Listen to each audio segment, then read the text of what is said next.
झा प्रणाम करै छी सब मिथिलावासी के। आइ हम एकटा परिछन गाबि रहल छी और उम्मीद करै छी जे अहाँ सबके नीक लागत।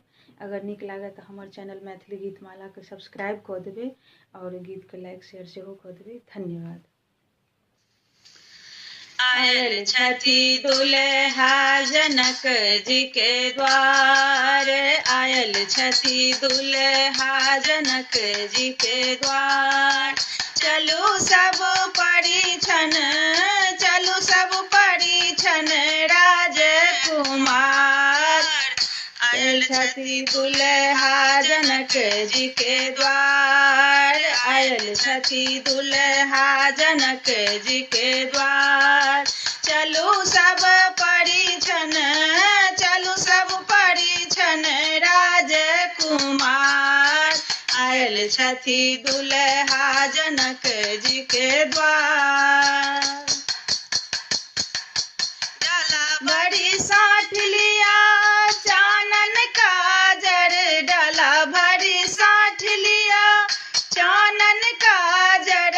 पानक खिल्ली लिया अति सुंदर, पानक खिल्ली लिया अति सुंदर।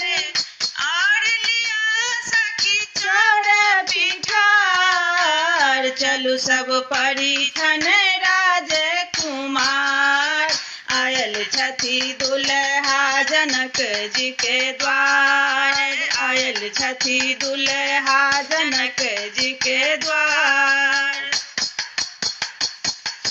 हाथ में सोमनी सोना के कंगन, हाथ में सोमनी सोना के कंगन।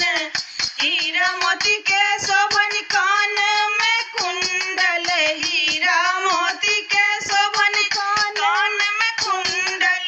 गला बिच शोभनी पुष्प के हार। चलू सब परिछन राजकुमार, चलू सब परिछन राजकुमार।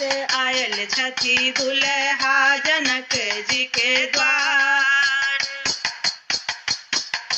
कहथिन स्नेहलता सुनू ये सुनैना, कहथिन स्नेहलता सुनू ये सुनैना।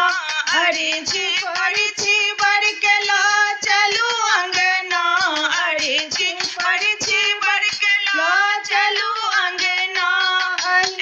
अब भ गेल विधि व्यवहार। चलू सब परिछन राजकुमार, चलू सब परिछन राजकुमार। आयल छथि दुल्हा जनक जी के द्वार, आयल छथि दुल्हा जनक जी के द्वार। चलू सब